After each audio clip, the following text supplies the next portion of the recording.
ஆனந்தத்தின் அலை.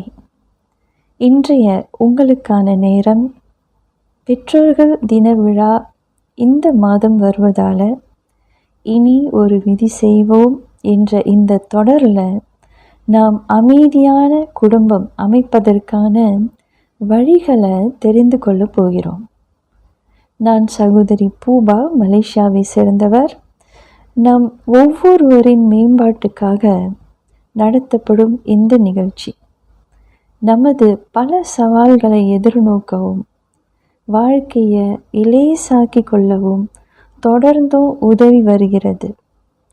தொடர்ந்தும் இணைந்திருங்க. உங்கள் வாழ்க்கையை மேலும் வளமாக்கி கொள்வதற்கு அமுத மழை. இது ஆனந்தத்தின் அலை. வரலாற்றில் நாம் பல பேரை பார்க்கிறோம். பல பேரோட பெயர்கள் அங்கே இருக்கு. அவர்களை மீண்டும் மீண்டும் நாம் நினைவு கூறுகின்றோம். அவர்களை நாம் நினைவு கூறுவதற்கு அவர்கள் செய்த செயல்கள் உயர்வானதாக இருந்ததால் பல பேர் அவங்கள உதாரணமாக எடுத்துக்கொள்கிறாங்க. அவங்கள பின்பற்ற விரும்புகிறாங்க. அவங்கள கும்பிடவும் விரும்புகிறாங்க. அவங்களோட படங்களை வீட்டில் வைத்து கொள்ள விரும்புகிறாங்க. அடிக்கடி கண் முன்னாடி இருந்தால் நான் என்னுடைய பழக்க வழக்கங்களை சரி செய்து கொள்வேனே அப்படின்னுலாம் அந்த மாதிரியான படங்கள்லாம் எடுத்து வச்சுக்கிறாங்க.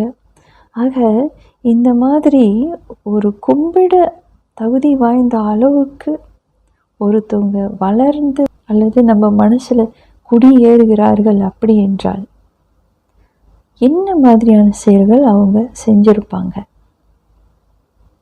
ஏன்னா இந்த மாதிரியான செயல்களை வைத்து தானே நம்ம அவங்கள நினைவு கூறுகிறோம். அதற்கு நிறைய படித்திருக்க வேண்டுமா? நிறைய படித்திருப்பது அதற்கு உதவி செய்யும் அப்படின்னு சொல்வதற்கு பதிலாக நல்ல நல்ல செயல்களை புரிந்தவர்களை தான் நம்ம உதாரணங்களாக எடுத்திருக்கோம்னு சொல்லலாம். நல்ல நல்ல செயல்கள் அப்படின்னு சொல்லும் பொழுதுங்க, விகாரம் இல்லாத செயல்களை தான் நல்ல செயல்கள் என்று நாம் சொல்கின்றோம். ஆனால் இந்த காலத்தில் விகாரம் அப்படின்னு சொல்லும் பொழுது இதெல்லாம் நடைமுறையில் இருக்கிற ஒன்று தானே. இது எப்படி நீங்கள் தவறுன்னு சொல்கிற அளவுக்கு மக்களுக்கு நல்ல செயல்கள்னா என்ன, தீய செயல்கள்னா என்ன, சந்தோஷம் கொடுக்கக்கூடிய செயல்கள் என்ன அப்படின்னு சிந்திப்பதற்கு கூட அவங்க அவகாசம் எடுத்துக்கொள்வது குறைவாக தான் இருக்குது. ஆனால் நாம் இந்த விகாரமற்ற செயல்களை செய்வதற்கான முயற்சியில் ஈடுபட்டோம் என்றால் அது ஒரு நல்ல முயற்சி. இந்த முயற்சியின் காரணமாக அல்லது இந்த முயற்சியின் பலனாக நமக்கு கிடைக்க போகிறது அமைதியானதொரு குடும்பம். அமைதி. என்னுடைய சிந்தனையில் அமைதி இருக்குது. என்னோட குடும்ப உறுப்பினர் ஒவ்வொருத்தவங்களோட சிந்தனையும் அமைதி நிறைஞ்சதாக மாறுது அப்படின்னா வேற என்னங்க வேணும்? ஒரு அமைதியான வாழ்க்கை அமைக்க முடியும் அப்படின்னா வேற என்னங்க வேணும்? இந்த மாதிரியான சாதனைகளை நம்ம செய்யும் பொழுது எல்லாருக்கும் நிறைவு. எனக்கோ நிறைவு, என்னை சுற்றி உள்ளவங்களுக்கோ நிறைவு. அமைதியான ஒரு குடும்பத்தை பார்க்கும்போதே பல பேர் இப்போல்லாம் தலை வணங்கக்கூடிய அளவுக்கு வந்துட்டாங்க. நல்ல ஒரு குடும்பம் அப்படின்னு சொல்லக்கூடிய அளவுக்கு சில பேர் அவங்க வாழ்க்கையை அமைத்து கொண்டார்கள். இப்போ பல பேர் பார்த்தீங்கன்னா தனித்தனியாக தான் அவங்களால இருக்க முடியுது. பல பேரோடு சேர்ந்து இருப்பது என்பது ரொம்ப கஷ்டப்படுறாங்க. என்ன காரணம்னு நினைக்கிறீங்க? ஆனால் அவங்களோட இஷ்டம் என்னன்னா எல்லோரோடையும் சேர்ந்து இருக்கணுன்ற இஷ்டம் இருக்குது. ஒரு கொண்டாட்டம்னு வந்துடுச்சா, சரி அவங்களும் சேர்ந்து கலந்து கொள்ளணும்னு நினைக்கிறாங்க. அல்லது ஒரு வீட்டில் கொஞ்சம் பேர் சேர்ந்து ஒன்றா ஏதோ ஒரு பணி செய்கிறாங்களா, ஏதோ ஒரு செயல் புரிகிறாங்களோ அதோடு நம்மளும் இணைஞ்சு செய்யணும்னு சொல்லிட்டு ஆசை இருக்குது, விருப்பம் இருக்குது. செய்யணும்னு உள்ள அங்கே போய் எல்லோரோடும் சேர்ந்து செய்யும் பொழுது ஏதாவது ஒன்று நடந்து விடுகிறது. அதனால் அவங்க தனியாக இருந்துக்கிறாங்க. அவங்க மனசில் உடனே என்ன தோணுது, என்னால் இவங்களோட சேர முடியல, என்னால் இந்த விஷயத்தில் இப்படி இருக்க முடியல அப்படின்னு அந்த நேரத்தில் நடந்த அந்த பலவீனம் அவங்க மனசுக்குள்ளே குடி புகுந்து கொள்ளுது. பிறகு அவங்களுக்கு அவங்களோட சொந்த அறை தான் கண்ணுக்கு தெரியுது.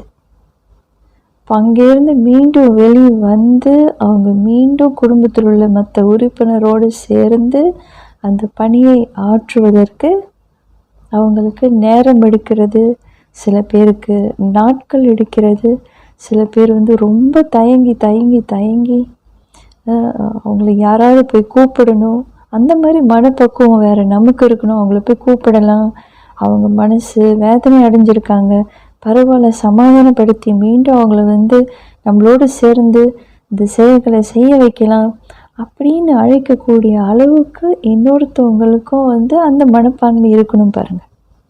இப்போது அமைதியான குடும்பம் அமையணும் அப்படின்னா இந்த சின்ன சின்ன விஷயங்களை நம்ம பார்க்கறதில்ல. நான் சின்ன விஷயம்னு சொல்கிறேன், ஏன் தெரியுங்களா? இதை தான் மறந்துட்டோம். இது சின்ன விஷயந்தான்.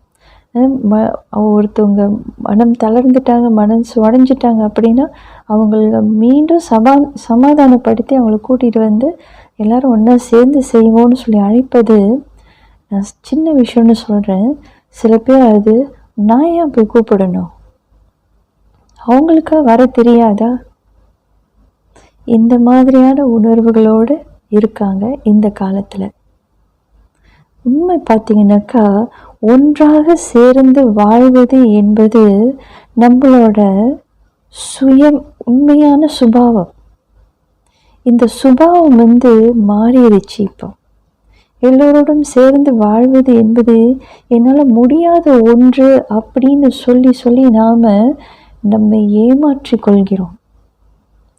நம்மளோட சொந்த சுபாவம், அசலான சுபாவம், உண்மையான ரூபம், நம்மளோட உண்மையான ரூபம் என்னன்னா எல்லோருடனும் சேர்ந்து வாழ்வது, அன்பை கொடுப்பது, அன்பை பெறுவது, மரியாதையை கொடுப்பது, மரியாதையை பெறுவது நமது உண்மையான இயல்பு.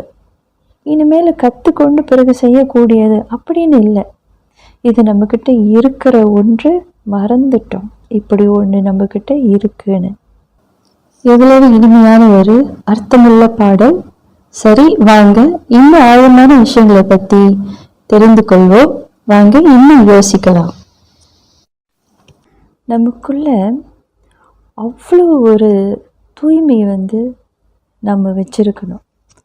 தூய்மை என்றால் ஏதோ ஒன்று இல்லை, நம்மையும் ஆத்மாவாக பார்ப்பது, பிறரையும் ஆத்மாவாக பார்ப்பது. அப்படின்னா என்னுடைய உண்மையான ரூபமாக பார்ப்பது.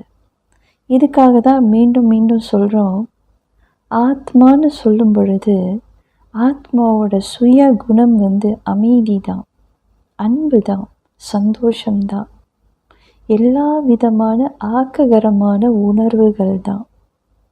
அப்போ நானும் ஆக்ககரமான மனம் படைத்த ஒரு ஆத்மா, என்னை சுற்றி உள்ள ஒவ்வொருவரும் நல்ல நல்ல எண்ணங்களை கொண்ட நல்ல நல்ல ஆத்மாக்கள். ஆனால் நாம் எல்லோரையும் பார்க்கும் பொழுது தூய்மையற்ற பார்வையோடே தான் நாம் பார்த்து கொண்டு இருக்கோம்.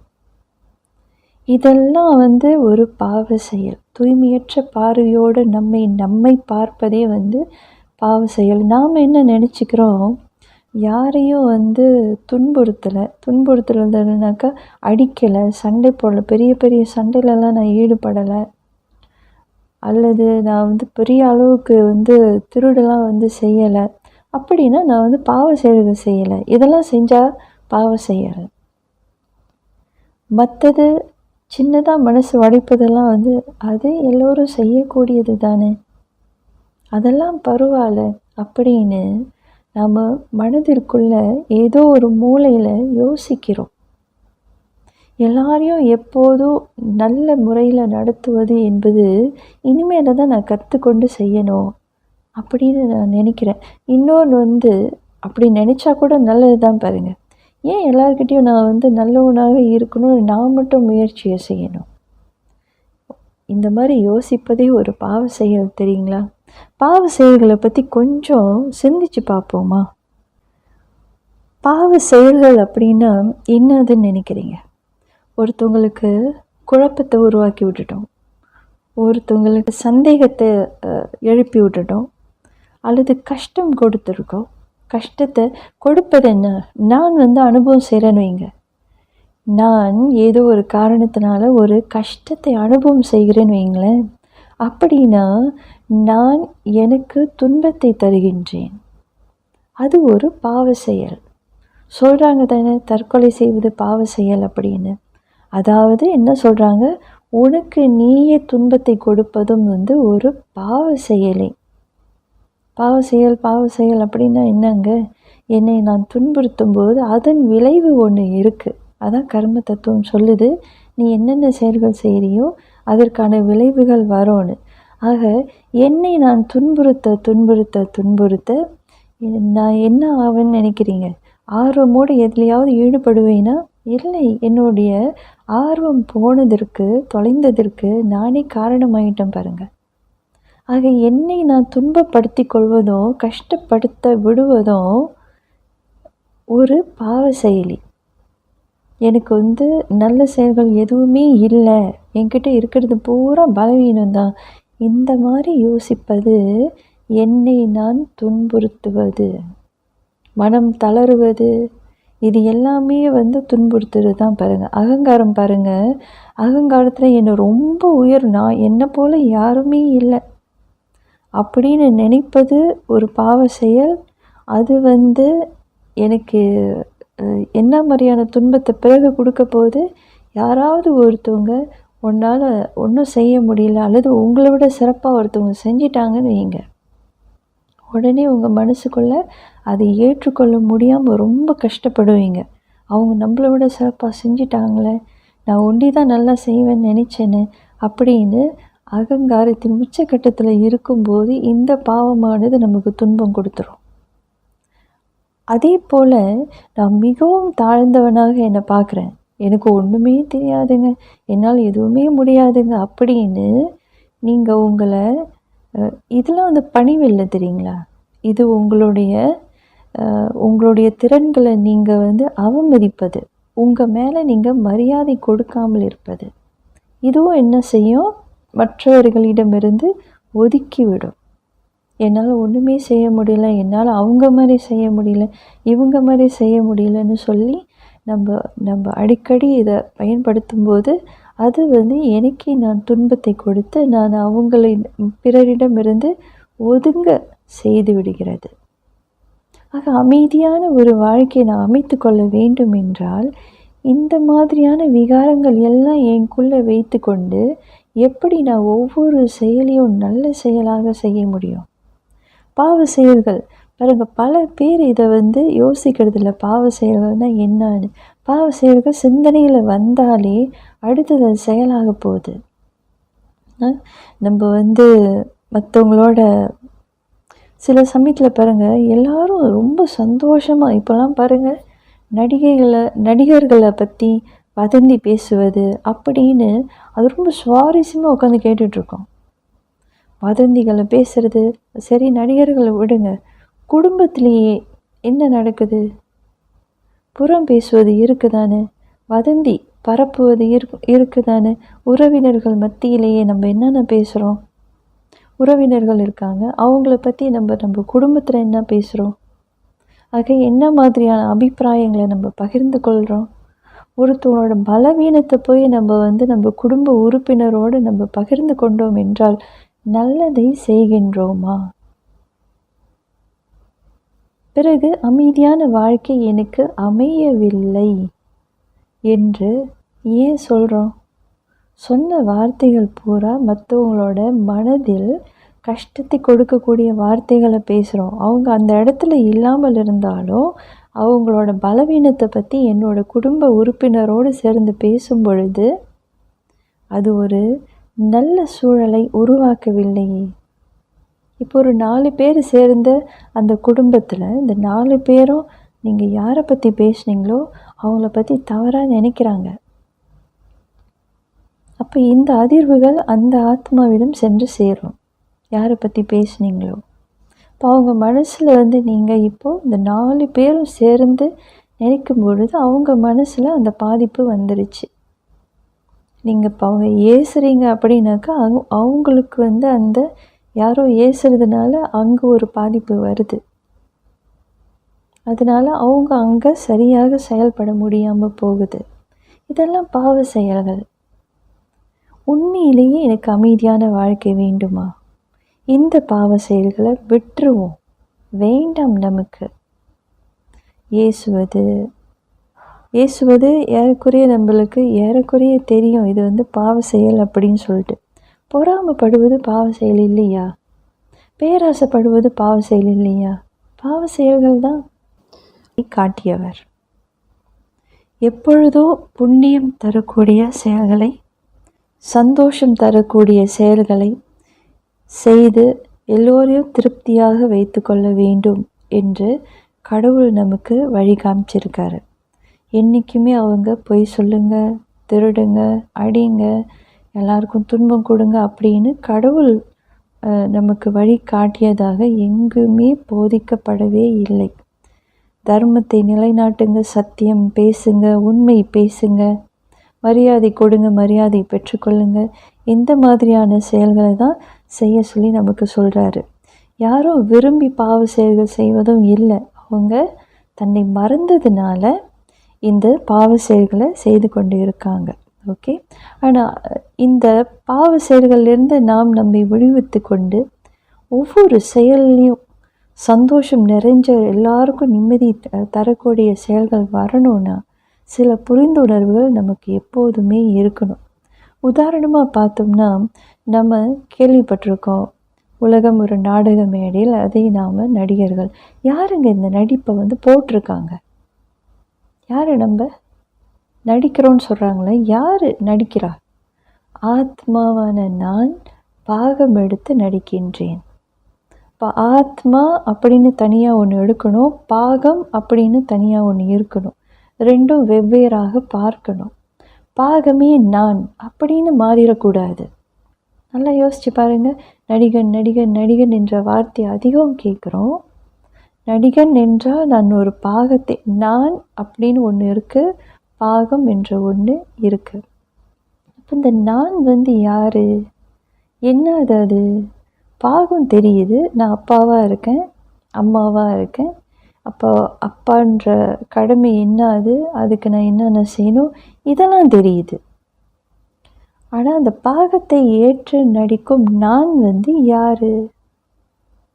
என்ன நான் செய்யணும், உண்மையிலே என்னிடம் என்ன இருக்குது அப்படின்னு தெரிஞ்சாதானே பாகத்தை சரியாக நடிக்க முடியும். இந்த இடத்துல உதாரணமாக நமக்கு தெரிந்த ஒரு கதையை ஞாபகப்படுத்துகிறேன். நம்ம கேள்விப்பட்டிருக்கோம் ஒரு கதையில், ஆடு புலிக்குட்டியை வளர்த்ததாக.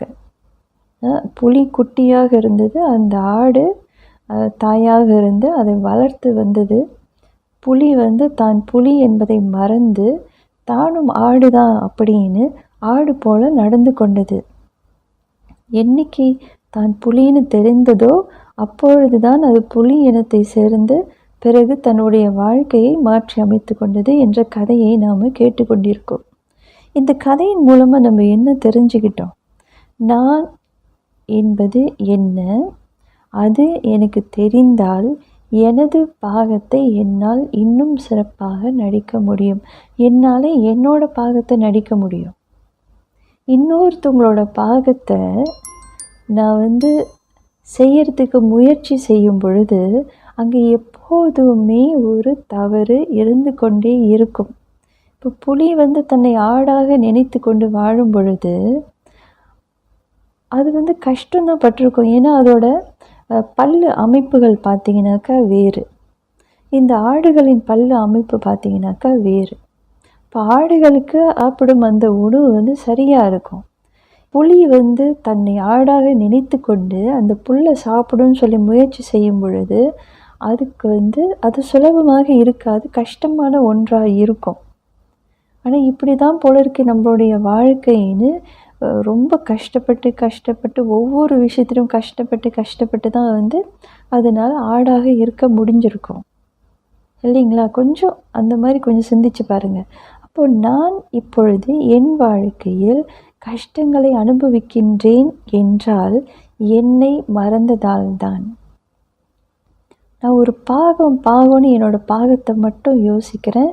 அந்த அந்த பாகத்தை நடிக்கிறேன்னா உண்மையிலே நான் யார்? நான் ஒரு ஆத்மா. சரிங்க, ஆத்மானா என்ன அது? அந்த ஆத்மாவில் என்ன இருக்குது?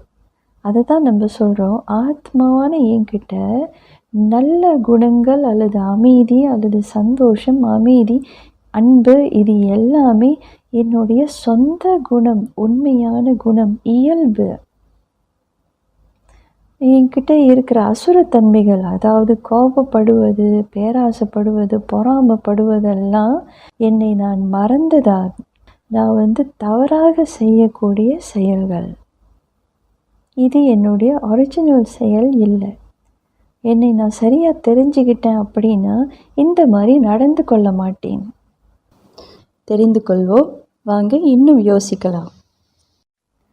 அடுத்தது, என்னை சரியாக தெரிந்து கொள்ளும் பொழுது என்னால் என் வாழ்க்கையை உருவாக்கி கொள்ள முடியும் எனக்கு வேண்டியது போல என்பதையும் நான் தெரிந்து கொள்ளலாம். ஆத்மாவான நான் எனக்கு தேவையான எண்ணங்களை மட்டும் நான் தேர்ந்தெடுத்து சிந்திக்கலாமே. அவங்கள பற்றி இப்போ ஒருத்தவங்களோட இப்போ கருத்து வேறுபாடு நடந்துடுச்சு அப்படின்னு வச்சுக்கோங்களேன். இப்போ சரி செய்கிறத பற்றி யோசிப்போம். உடனே என்ன செய்யணும்? அவங்களும் ஒரு ஆத்மா, சரி, அந்த நேரத்தில் அவங்க பேசுனது ஆனால் நாம் இப்போ இதை சரி செய்து கொள்ளலாம். இப்போ நான் கொஞ்சம் விட்டு கொடுக்க போகிறேன். என் மனசில் அவங்களோட பலவீனத்தை பற்றி பேச போகிறது இல்லை.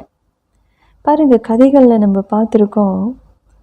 அசுரனை கொல்வதற்காக சக்கரம் வீசப்பட்டது, அவர் தலையை அந்த சக்கரம் அறுத்து விட்டது அப்படின்னு.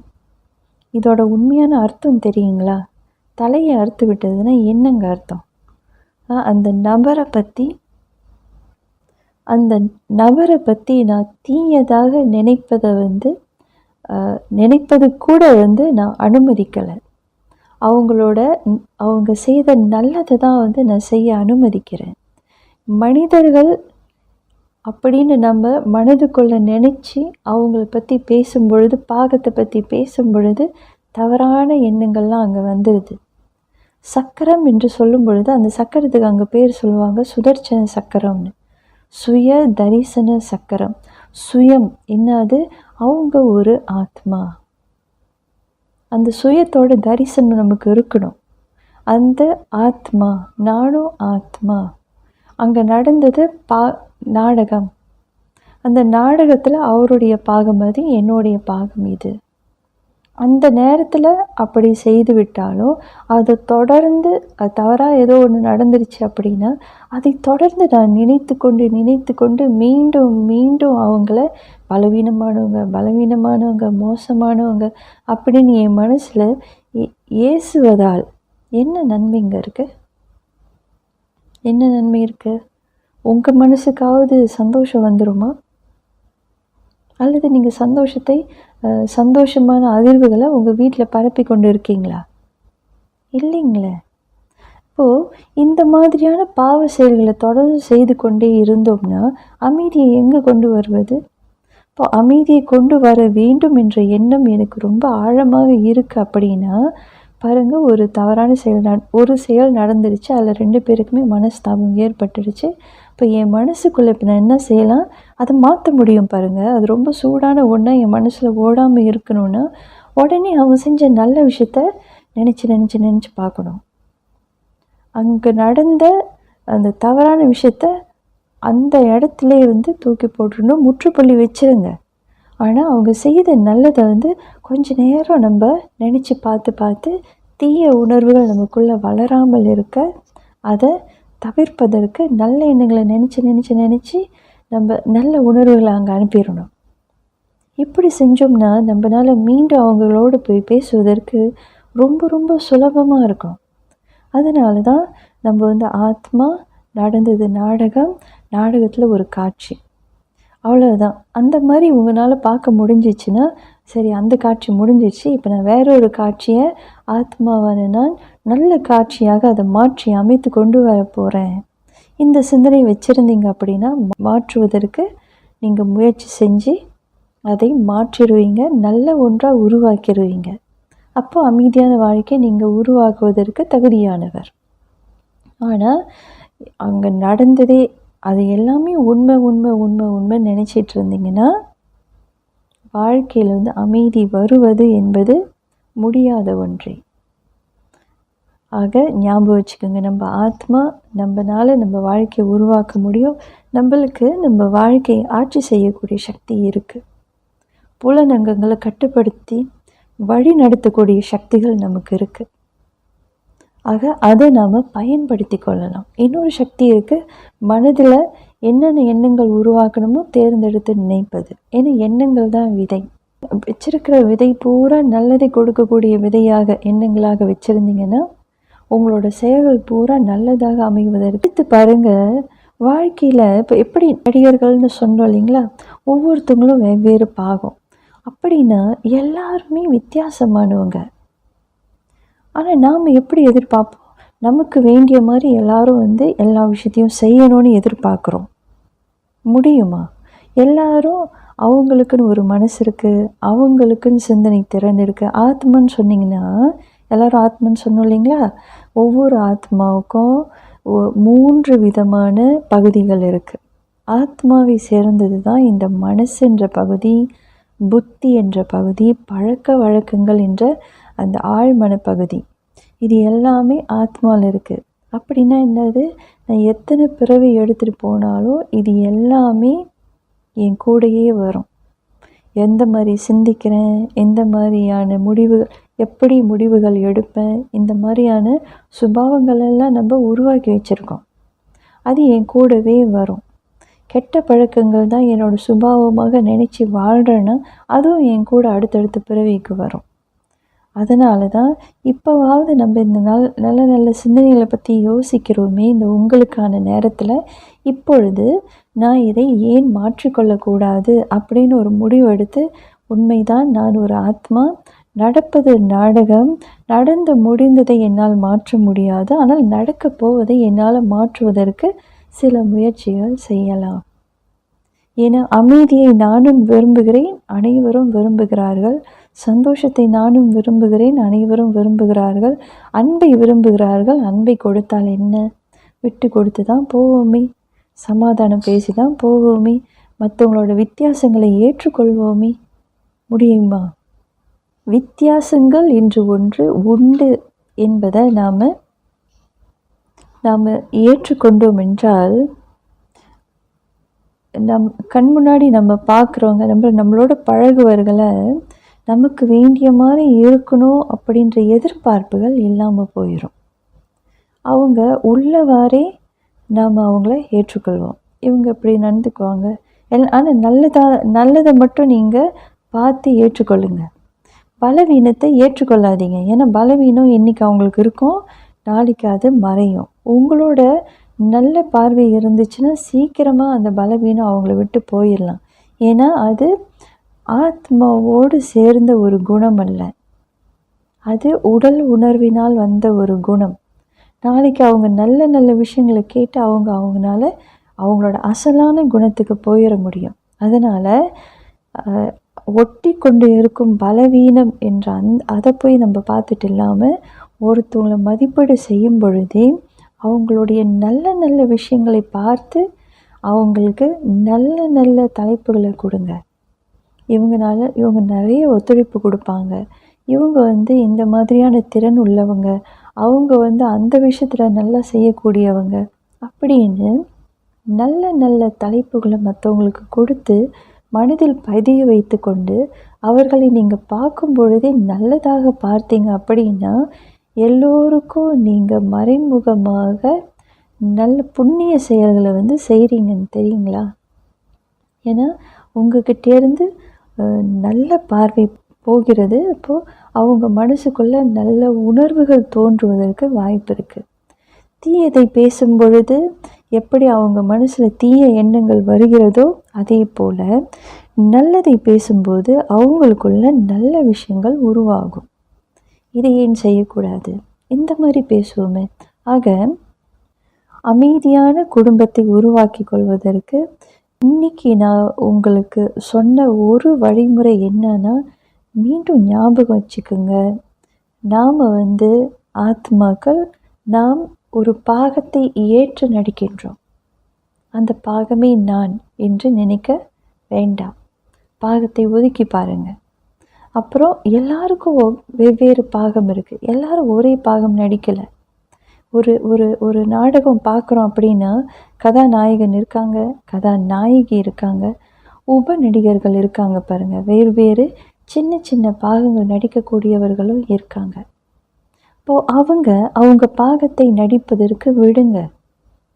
அவங்க உங்களுக்கு ஏற்ற மாதிரி பாகத்தை நடிக்கணும்னு எதிர்பார்க்கும் பழக்கத்தை விட்டுருவோம்.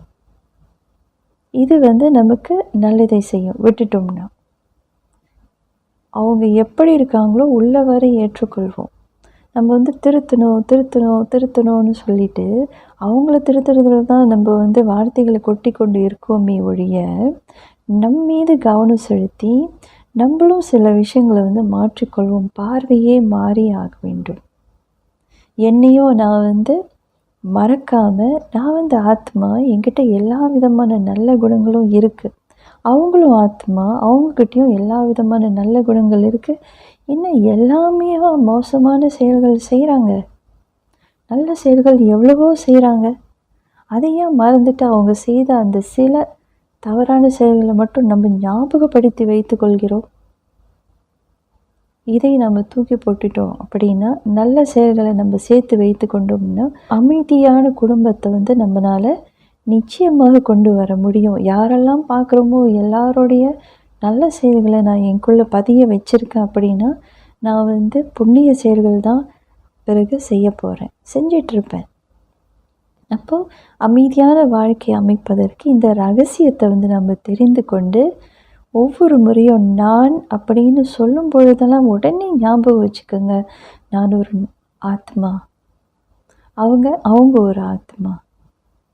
இப்போ நான் சொல்லும் பொழுதெல்லாம் நான் ஒரு ஆத்மா, என்கிட்ட இருக்க குணங்கள் பூரா ஆக்ககரமான குணங்கள், நல்ல குணங்கள், எல்லாருக்கும் சந்தோஷம் கொடுக்கக்கூடிய குணங்கள், இதுதான் என்னுடைய இயல்பு அப்படின்னு ஞாபகப்படுத்தி கொள்ளுங்கள். ஆழமான கருத்துக்களை கேட்டுக்கொண்டிருந்தோம். இப்பொழுது இடைவெளிக்காக நல்லதொரு பாடலை கேட்போம். நேயர்களே, நாம் இன்றைய இறுதி கட்டத்திற்கு வந்திருக்கின்றோம். குடும்பம் அமைதியான ஒன்றாக அமைவதற்கு நாம் அமைதியை தரக்கூடிய செயல்களை செய்து நல்ல குடும்பத்தை கொண்ட பாக்கியசாலியாக நாம் மாற வேண்டும். ஒரு பாக்கியசாலியாக நான் என்னை உருவாக்கி கொள்வதற்கு, ஒரு பாக்கியசாலி அப்படின்னு நான் மாறுவதற்கு நான் செய்ய போகிற செயல்கள் தான் காரணமாக இருக்குது. தேர்ந்தெடுத்து செய்வோம். நல்ல ஒரு குடும்பம் அமையணுன்னாக்கா என்னோடய பார்வையிலிருந்தே எல்லாம் நல்லவர்கள் தான், எல்லாரும் ஆத்மாக்கள் தான். பாகத்தை எடுத்து அந்தந்த ஆத்மா அவங்களுக்குன்னு உரிய பாகத்தை அவங்க நடிக்கிறாங்க. ஒவ்வொருத்தவங்களுக்கும் அவங்களுக்குன்னு வேண்டிய விருப்பங்கள் இருக்குது. அதன்படி அவங்களோட செயல்களை செய்கிறாங்க. நானும் எனக்கு மரியாதை கொடுத்து எனக்கு வேண்டிய செயல்களை எல்லோருக்கும் சந்தோஷம் கொடுக்கக்கூடிய விதத்தில் செய்து எல்லோருடைய திருப்தியும் பெற்று நானும் திருப்தியாக இருக்கின்றேன் என்பதை நீங்கள் பாருங்கள். இப்போ உங்களுக்கு ஒரு நல்ல ஒரு அமைதியான குடும்பத்தை நீங்கள் அமைத்து கொள்ளுங்கள். அது உங்கள் கையில் தான் இருக்குது. நீங்கள் அதை செய்யக்கூடிய ஆக்ககரமான சக்தியை உடைய ஒரு ஆத்மா. இதை நீங்கள் கண்டிப்பாக ஞாபகம் வச்சுருங்க. எல்லோரும் அமைதியான ஒரு குடும்பத்தை அமைத்து கொண்டு சந்தோஷமான வாழ்க்கையை வாழ்வோம் என்று சொல்லி இன்றைய பகிர்தலை நான் முடிவுக்கு கொண்டு வருகின்றேன். நான் சகோதரி பூபா. இனி வரும் வாரங்களிலும் இன்னும் மேலும் நல்ல நல்ல கருத்துகளோடு உங்களை சந்திக்கின்றேன். இந்த உங்களுக்கான நேரத்தின் வழி நாம் பல விஷயங்களை கேட்டுக்கொண்டு இருக்கோம். நல்ல ஆக்ககரமான விஷயங்கள். இதன் மூலமாக நாம் நம்ம வாழ்க்கையை இன்னும் சந்தோஷமானதாக, அர்த்தம் மிக்கதாக நாம் தெரிந்து உருவாக்கி கொள்வோம். கண்ணை மூடிக்கொண்டு வாழ்வதற்கு பதிலாக 3வது கண்ணின் துணை கொண்டு, அறிவு கண்ணின் துணை கொண்டு, ஞான கண்ணின் துணை கொண்டு நல்லதொரு வாழ்க்கையை நாம் அமைத்து கொள்வோம். அமுத மழை, இது ஆனந்தத்தின் அலை.